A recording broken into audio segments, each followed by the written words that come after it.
It all happened like I knew it would. A single drop of source magic. And, like flies to honey, the monsters swarmed. The rebel panicked. The carnage began. And the Magisters pointed their fingers at me. Just as I'd planned. I was shackled and collared and sent to Fort Joy.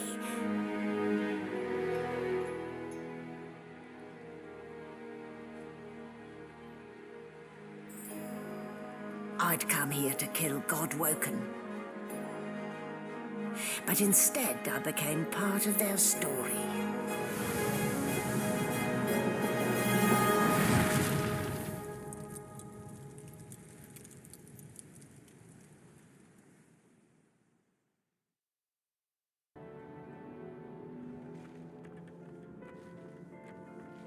So, still a bit groggy, are we?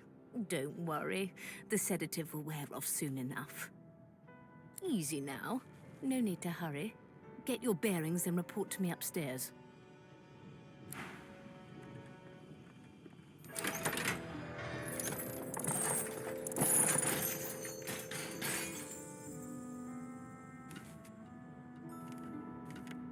So, it wasn't a dream after all.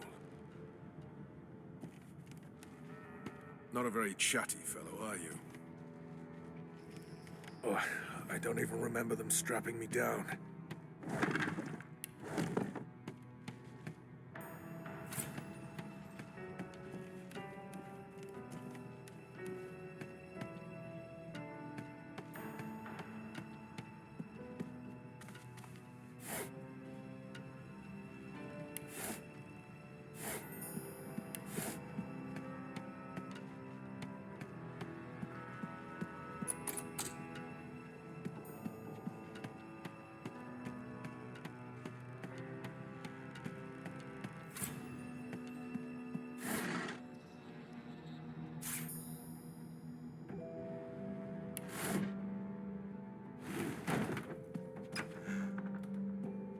Die.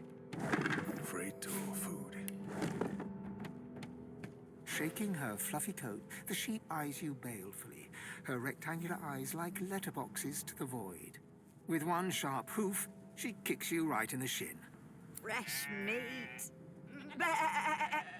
Nice. Plump. Banded like a chicken's leg, too.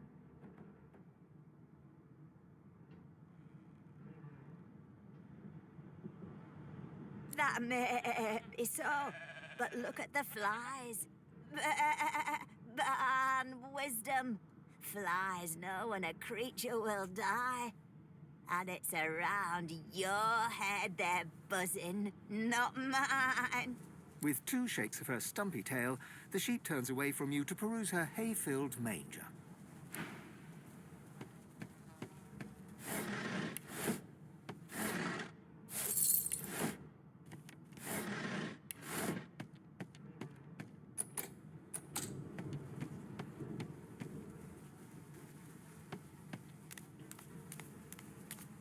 Did you expect a needle?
why you're looking... There you are.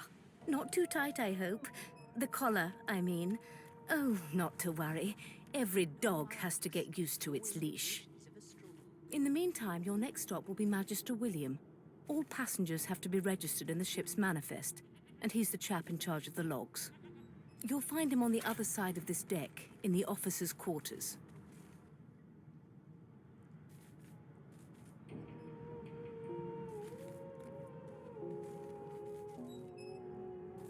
Why? Because we're at sea, of course, and have been for several days. Index fingers pressed to her lips, she pauses a moment to give you a scrutinizing gander. My word, you do seem a bit befuddled, don't you? Perhaps I was a bit too generous with that sedative. Oh, well, I'm sure you'll soon gather your wits. Most likely. Eventually. In the meantime, all you need to know is that we're en route to Fort Joy. A new life awaits, and if you're a particularly good boy, perhaps a cure as well. An end to sauce. For good. Why, for my peace of mind, of course. Why don't you try casting one of those sauce spells of yours? See what happens. Oh, do go on. I won't hold it against you. My, aren't we a meek little lamb? Perhaps I needn't have collared you at all. So let's just leave it on, shall we? Because to answer your question, what this collar does is this. It makes you unable to cast sauce.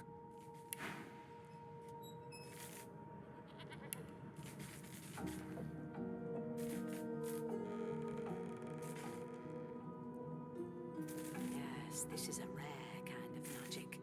I'll need to write to headquarters right away. For your own peace of mind, of course.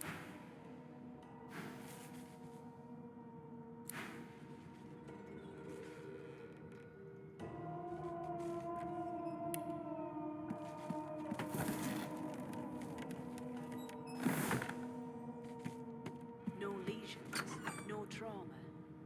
He was bled by magic. Good gods.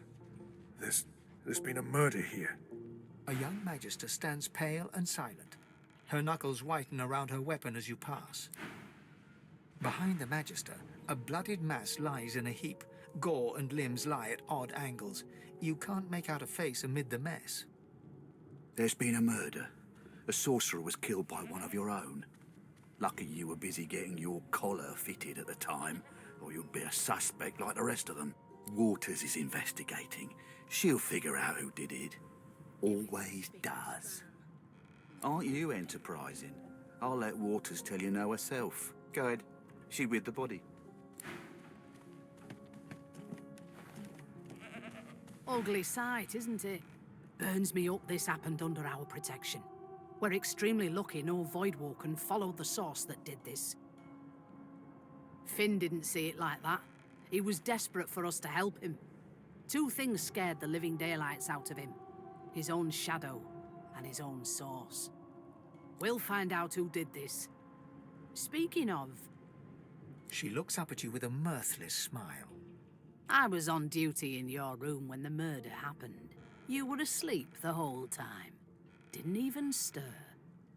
You're one of the only indisputably innocent people on the ship. Unless you can commit murder in your sleep, of course. I thought as much. Listen, I could use someone to keep their ears open among the passengers. Sometimes they clam up in front of a uniform. Bring me a good lead, and I'll throw in a shiny gold coin for you. How about that?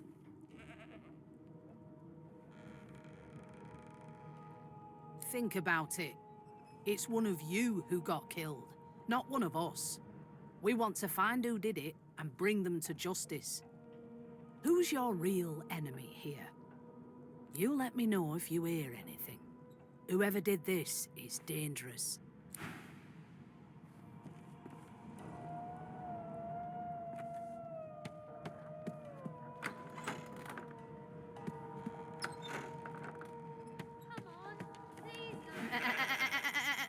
I'm not suited for this. It's sea cow, not sea sheep. Haven't got any shears, have you? People these days.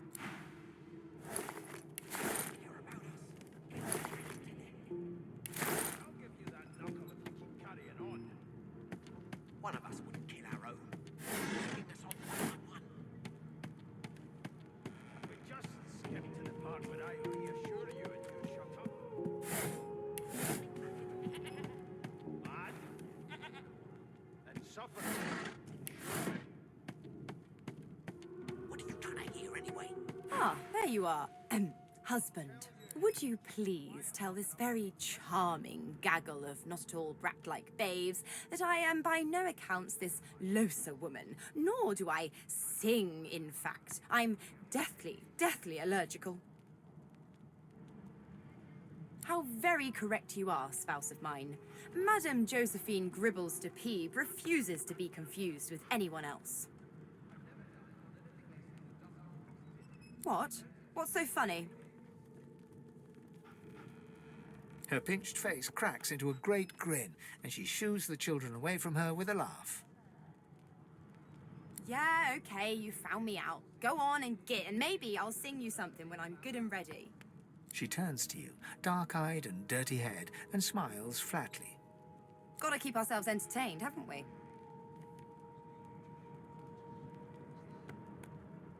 You presume right. Nope, trying not to find anything out either. Ignorance is bliss. The utterer, the better. Thanks, but I already belong to an elite and exclusive ship gang. We play ball every day after lunch. You're too soft for it. You take care, though. Suddenly, her eyes cloud to an unnatural black. Greyish veins run down her face, and her mouth tightens into a cruel sneer. As quickly as they came, the clouds clear. She smiles as though no change came over her. Good luck, Chief. Take it easy, Chief. You don't want to get noticed for the wrong reason. Do you know Losa? She's a really good singer. You're a human, like me. That means we're friends already. My mum told me not to make friends with lizards and elves and dwarves and stuff. But I think... You look like my daddy. His name is... I'll tell you if you can keep it quiet long enough for me to listen. An elf sits tucked away in a dark spot, lazily rolling dice onto the surface of a barrel. They sound like the dry cackling of an old witch. Snake eyes. She chuckles. I bet that's just what they'll look like. Rolling dice. Deciding fates. Don't worry, honey. It isn't yours. She looks you up and down with the merest hint of a coy smile on her lips. Never say never, though. She smiles contemptuously. Just a kitten in a corner, aren't we? Don't you get saucy with me. I'm busy watching for clues, sorcerer. Go take your subs. A scruffy man lounges against the wall with scarred arms folded. A sly smile playing on his face, he stares across at the Magister guarding him. Noticing you, he straightens and beckons for you to come closer. Watch your back, new fish. There's a murderer on board, and I'd bet 3 months' pay it's this tramp Ifan. Rolling his eyes at the Magister's warning, the man named Ifan beckons again. He leans in and adjusts your collar with a sharp tug, balancing its weight so it no longer presses unpleasantly on your neck. He winks. Pinches less that way, right? Hocking a phlegmy gobbet in your general direction, the sullen Magister settles back to his task of glowering at Ifan. And now, you. We used to know each other, more's the pity. I was his commander many moons ago. Isn't that right, Vic? Standing far back from Ifan, the tight-faced Magister draws one finger across his throat in an elaborate fashion, but says nothing. Ifan grins, flashing pointed white teeth. Same as he was at 14 years old. Only difference is somebody gave him a bigger sword, and now he's Johnny Big Pants. Till overboiling a bit of cabbage becomes a Long story. Maybe I'll tell you about it in the joy. Away from interested parties. No. The dead man, Finn, is it? I'd no business with him. And I wouldn't put a man down without good reason. He glances over at Magister Victor, who's staring back at him with pointed intensity. Damn shame sheer annoyance isn't reason enough. The joy, I've heard a lot. Nothing good. No surprise there, since Bishop Alexander runs the show. Wonder if we'll get to meet the ringmaster himself.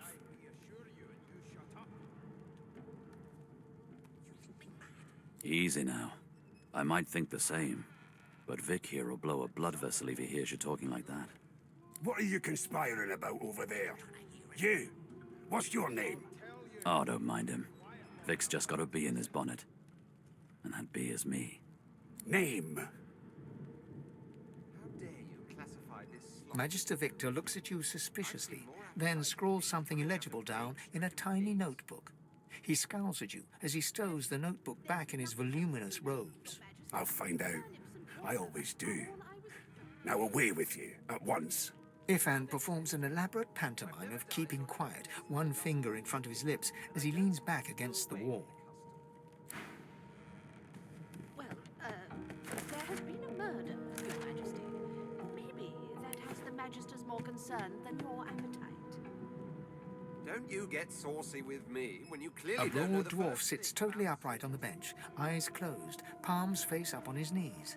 His beard is a cascade of meticulous plaits, each one braided through with golden medallions. He raises an eyebrow as you approach, but doesn't open his eyes. Listen up, boy. You hear that? You've got this wolf on a leash now. As soon as the Inquisitor gets here, we'll He turns his head toward you, looking you up and down, and smiles before turning his attention to the ship once more. You look like a boy to me. Listen if you're interested, or get gone if you aren't. The ship, of course. A wave of sound washes over you. The unintelligible chatter of your shipmates, the groaning of wood from floor to ceiling, the boom, crash, and crackle of waves around you, complaints from the sea itself. And?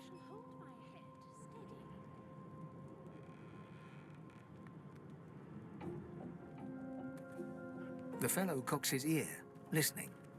That isn't anger, it's He cocks his ear to the other side, then smiles. anticipation. She senses something. I'd hold on to my breeches if I were you, mate. That's all you hear, though. Listen close. You've got ears on your head, haven't you? Do you need me to show you how to use them? There now, just like that. Squeak! Aha! His eyes snap open as his countenance breaks into an expression of joy. One great paw claps you on the back. The other catches you before you lose your footing. There. You heard it, didn't you? I knew it. I knew it. Aye, this is good news, boy. Good news. No, you beautiful idiot. That wasn't any rat. It was the wheel. Squeaks whenever the helmsman jerks it clockwise, which means we're heading east. Burn my beard. That means if we've been traveling for, yes, only 10.34 nautical miles to Fort Joy. Don't you get saucy with me when you clearly don't know the first thing about sauce. No indeed, boy. But that ain't my final destination. The dwarf leans back from the table and strokes his beard, gold medallions jingling merrily. His eyes roll over to you. That'll be all. Thank you kindly, boy. Never thought you'd end up a prison guard, Vic. That right? I always knew you'd turn out rotten, Ben Mes. You one of them? A divine order loyal? They killed a sorcerer, you know. They'll hide the evidence well enough, but make no... Well, you've got this wolf on a leash now. Well, well. What have we here? A fresh face in the... The lizard looks you up and down, like a farmer would a fetching horse. All of a sudden, he grips you firmly by the chin, with the intent of inspecting your teeth. My, we are fierce, aren't we? Not to worry. I'll soon remedy that. Now then, to business. You will answer me 3 questions. The first one is this. Goodness gracious me, what a bore. Off with you. Quite clearly, you wouldn't have done at all, sure. I know it. Would you put a knuckle in it? I'm trying to concentrate. I spent my life singing for my slaves to bring me my supper. Finer fare than boiled roots and rotten tubers, too. Meanwhile, the Magisters feast on honeyed meat behind this very wall. The indignity. But I reassure you and you shut up. You think me mad? Mad? You sorcerer! Blood? No. Go! Name? Well, you aren't here on my list. Scram, eh? We're trying to catch a killer here. Never thought you'd end up... The elf is reading a volume of Cranley Hubert's famous encyclopedia. He looks up, his big round eyes scanning your body, absorbing every detail. He reaches out and takes your hand, turning it this way and that, examining it from every angle. Finally, he pinches your skin, gently tugging at it. Fascinating. He sits back and returns to his book, flicking quickly from page to page, completely oblivious to your presence. It is simultaneously too detailed and insufficient. I know the beginning of this tale and the end, but I am rather missing the middle. Tell me, what do you know of our world's history? Unacceptable. I've never dined on anything less than a dozen-course dinner, and I don't intend to do away with the custom. Oh, please. I have no interest in that. Your books are too full of it already. No, I want to know about the Celestial. I want to know about your gods. This text tells me that they created all creatures, but nothing of what came before. Where did these gods come from? Who are their people? Where are the others of their kind?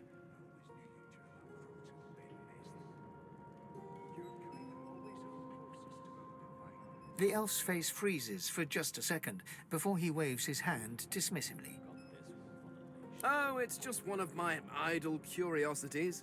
We mortals do like to consider these things, do we not? Now, please, run along. I have a world to decipher. No amount of pestering will get the elf to take his eyes off his book or respond to your questions.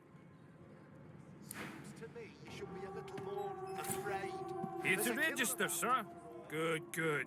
Magister Williams is just about done with the last passenger. You faring okay so far? I'm glad to hear it. You head on in now. Williams will get you sorted fast.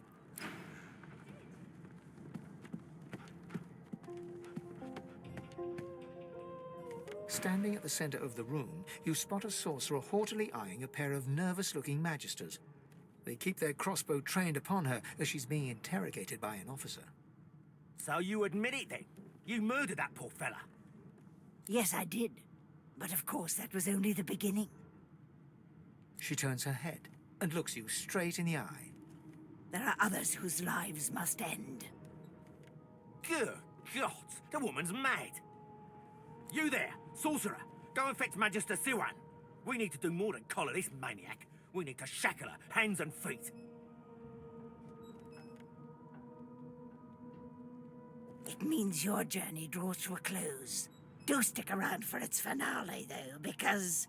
She reaches for her collar and simply removes it. I'm just about to create a scene. Subdue her, men, quickly! If she casts source, the Voidwoken will come. They'll end us all. She smiles with wicked satisfaction. Precisely.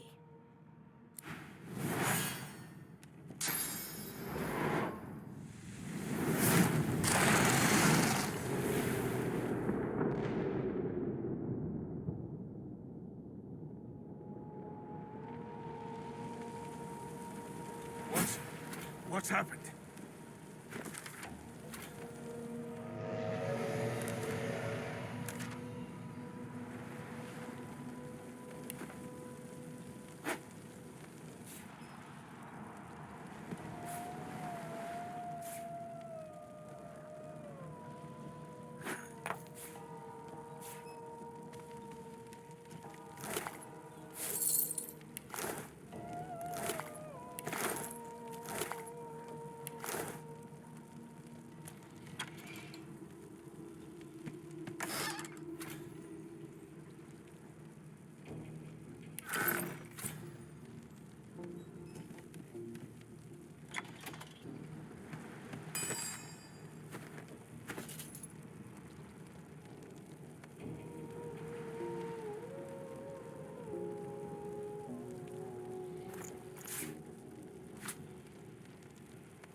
The young woman lies in a heap on the floor.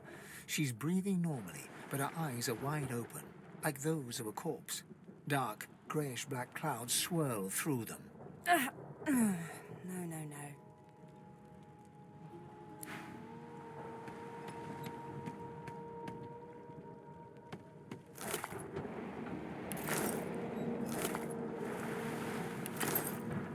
The dwarf lies in a heap on the floor, his great beard twisted and tangled around him. He is stock still. You can't see if he's living or dead.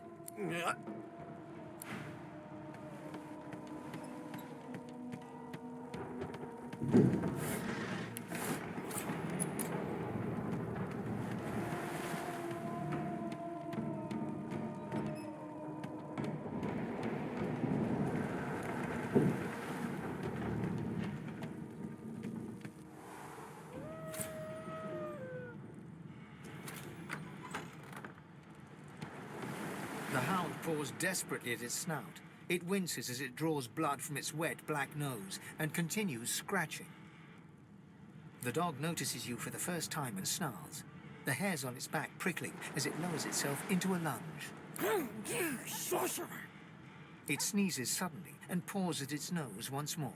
Can't smell. Can't breathe. Too much sauce. Too much. Please, make it stop.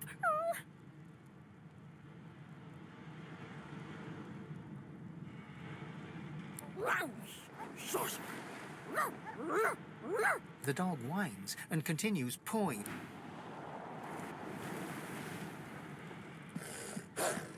Damn, that doesn't bode well. Onwards and upwards. God damn it! Need to get off this wreck, and quick!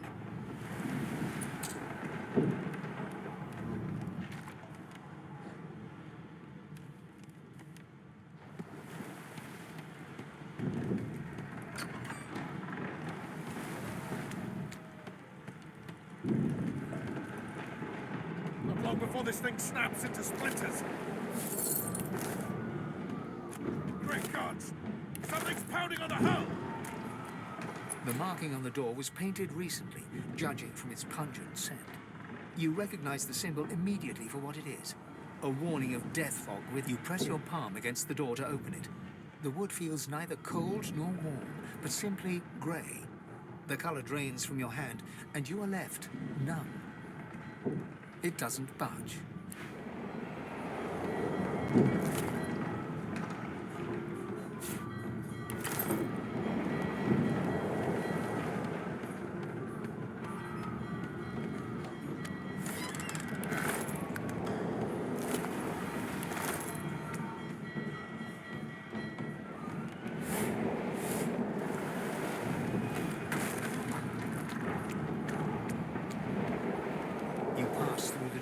And are suddenly face to face with an undead.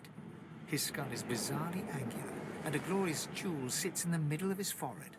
The skeleton is quickly leafing through a volume of Cranley Hubert's famous encyclopedia, muttering to himself. No. What damn fools record knowledge on a pulped tree? It catches fire, it turns into must when wet, it cannot even resist acid. No wonder they're so bloody ignorant. The skeleton looks up and notices you for the first time. Oh, it's you.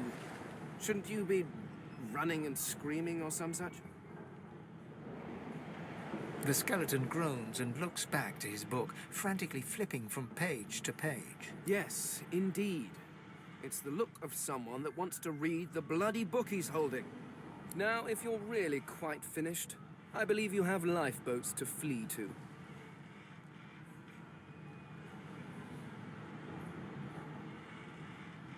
The skeleton holds up his book in one quick, frustrated movement.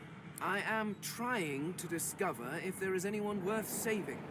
And I will be damned if I let the lives of some mayflies get in my way. Go on, go. Swim or drown or do whatever takes your fancy. I have a book to read.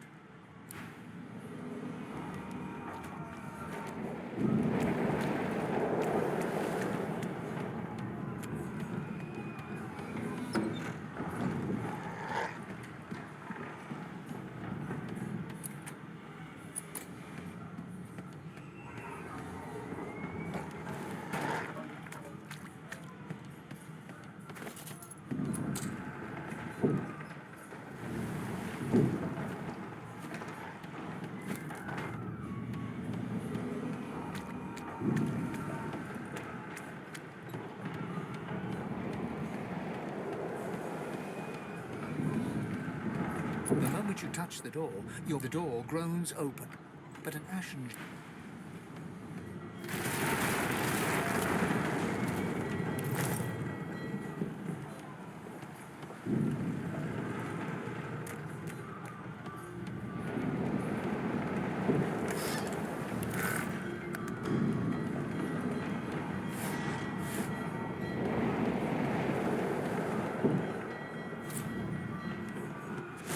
Ready to get off the ship.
chance.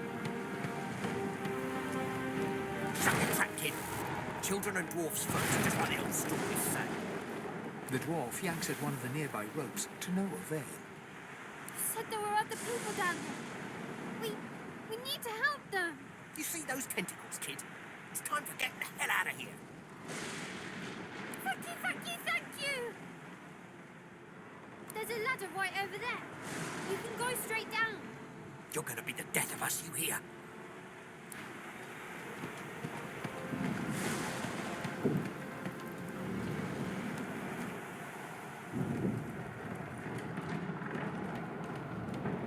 The Magister lies on the floor, unconscious and bleeding from a dire-looking wound.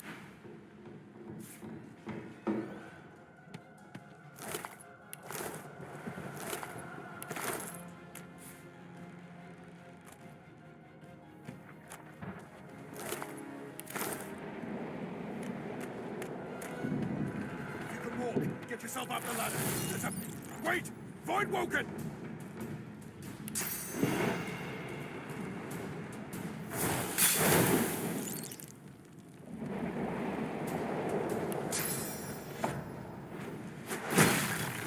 These beardless bugs won't sink the ship on my watch.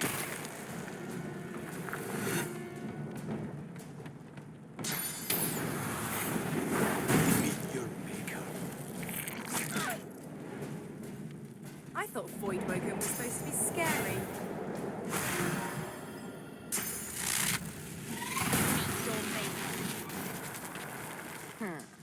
let the games begin.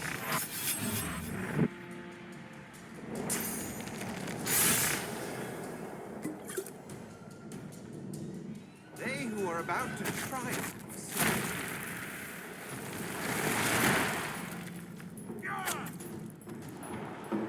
I've faced worse.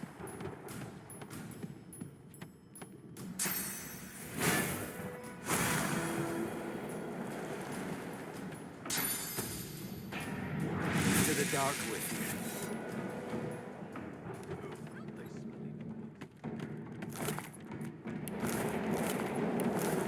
Let's not tarry. This old tub is about to burst. Away.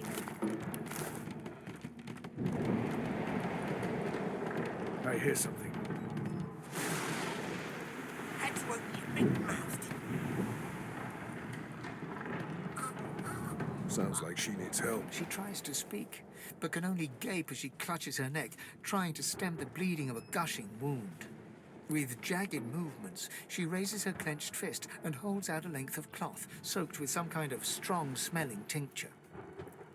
Blood quickly soaks through the cloth. Magister Siwan's mouth opens and closes, her eyes wide in terror. It's working. The pressure is stemming the flow of blood.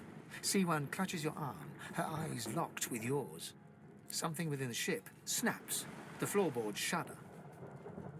Siwan struggles to her feet, clinging to you tightly. The ship lets out a deep groan, then cracks.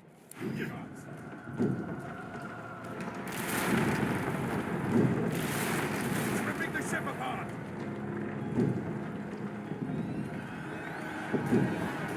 This is it! She's...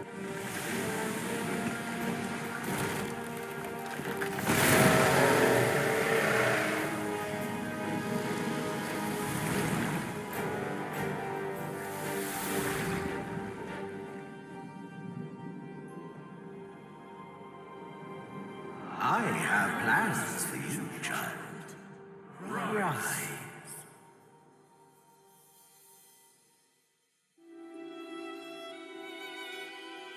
Honorable Dallas, we lost a ship sailing sorcerer prisoners to Fort Joy. We assume some escaped and broke their collars. Their vile magic lured the Voidwoken. All who were aboard are presumed dead. Yours faithfully into eternity, High Judge Orivan.